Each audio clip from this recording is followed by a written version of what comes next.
All right, guys. So I don't know if you're abreast of this story, but or know what's going on with this story. But long story short, an active duty soldier, okay, active duty military soldier on behalf of the United States military, put in an order. He's also currently deployed overseas. Put in an order for a 2023 Dodge Challenger SRT DEMON 170, right? The Dodge Demon 170. Put in an order for it with this particular dealership. I'm not going to mention the dealership's name. The dealership received the order. Okay, the allocation was fulfilled. The order was in process. The Demon 170 has been delivered, right? The soldier was willing to pay not only the MSRP, but also a markup. The Demon 170 is delivered. The soldier is still currently deployed, right?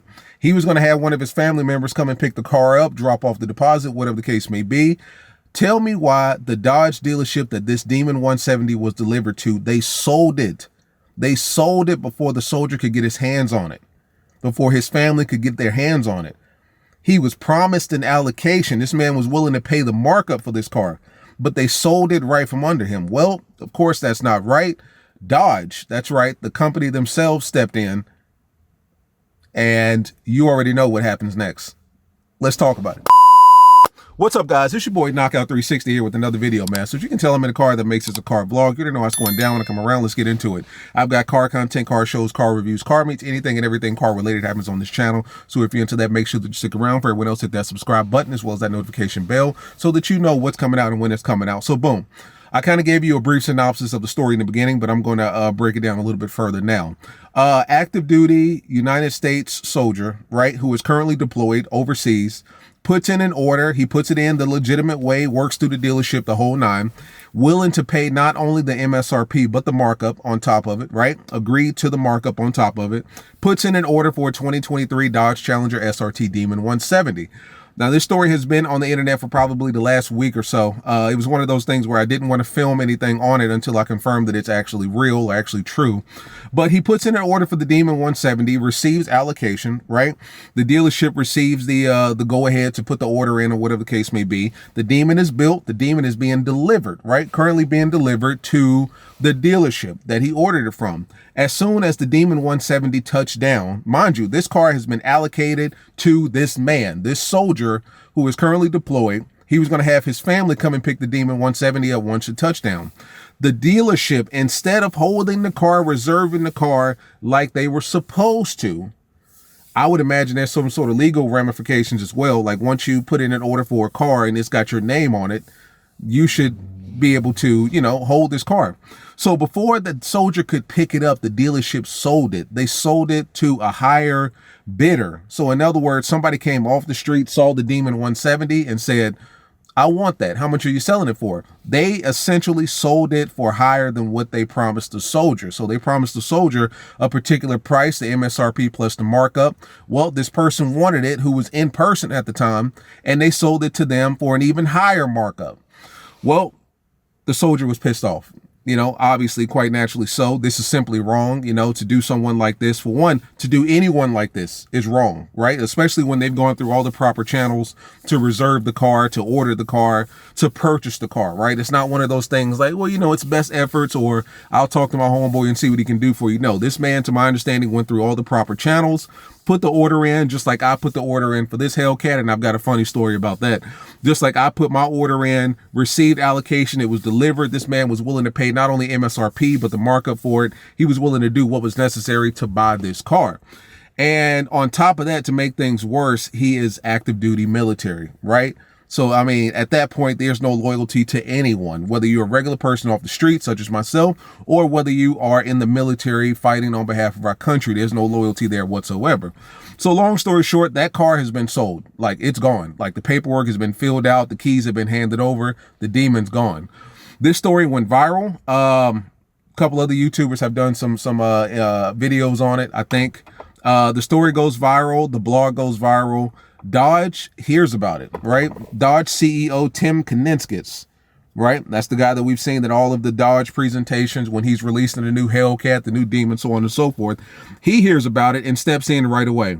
On New Year's Day, I spoke with Kuniskis and got full details on how he made sure this American serviceman got his Dodge Challenger SRT DEMON 170. Now, if you know anything about these cars, There's only 3,300 of them, and they've already been produced and sold for the most part. And when I say sold, I mean they've been shipped to dealerships respectively all over the United States and Canada.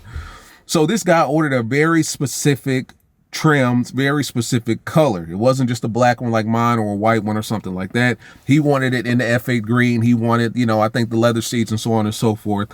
So they had to search high and wide for this car, and they found one, but I think they found it in a black. So in other words, they had to have it painted F8 green. It's going to be delivered to the serviceman. And long story short, he is not going to be required to pay the markup. He's just going to pay MSRP, which is roundabout amazing. You know what I'm saying?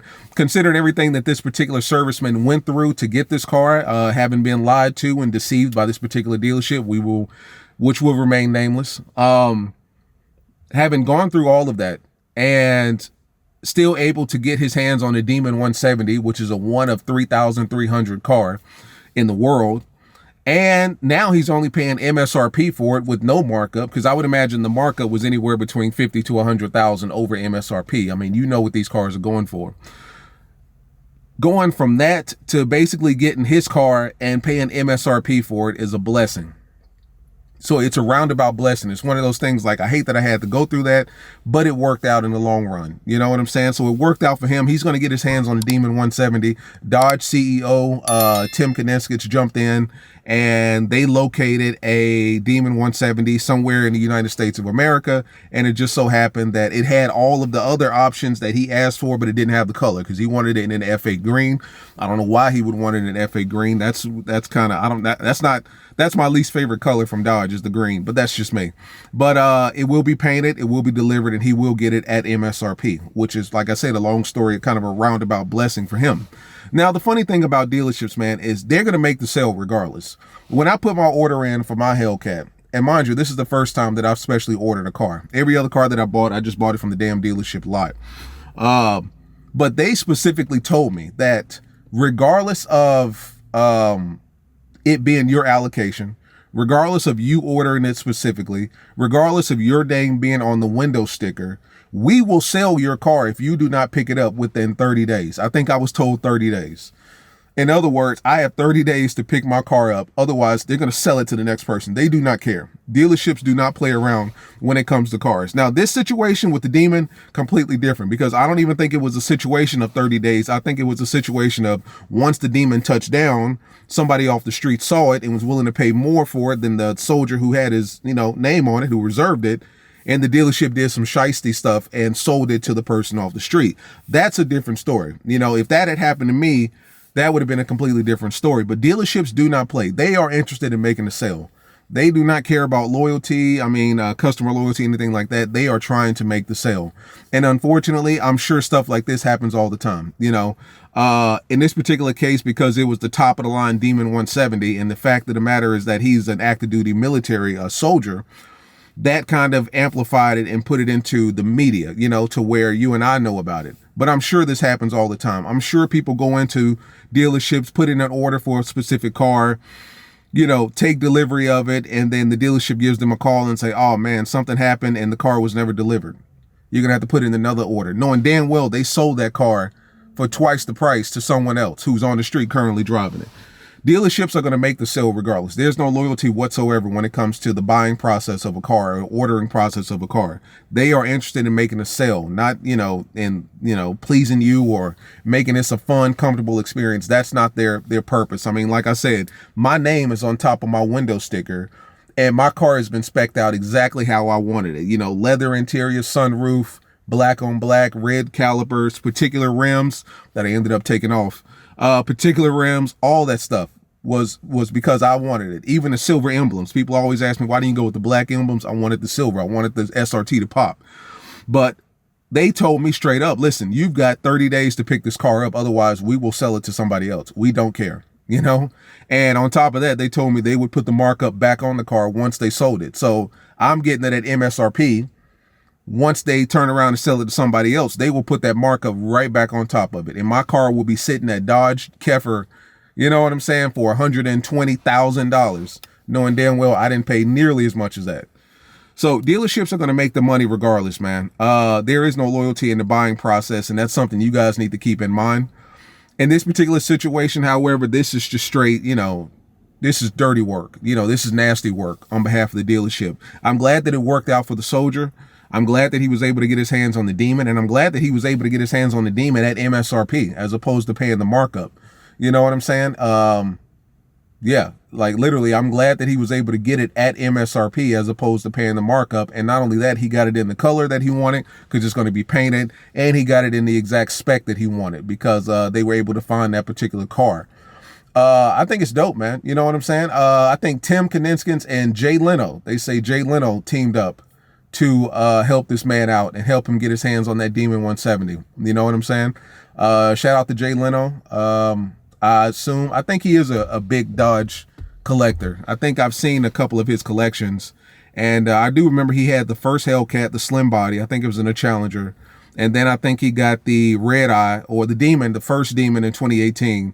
And I'm quite sure he's got his hands on the Demon 170 as well. So him and Tim Kuniskis helped each other out, or helped the soldier out, and they got him the car. So it's kind of a feel-good story, but it is a horror tale on behalf of the dealership, man. Like these guys, I've told you, or I'm telling you now, they don't care. They're going to get the sale. So just be wary of that, guys. Obviously, no more charges and challenges will be ordered. So, we don't have to worry about that.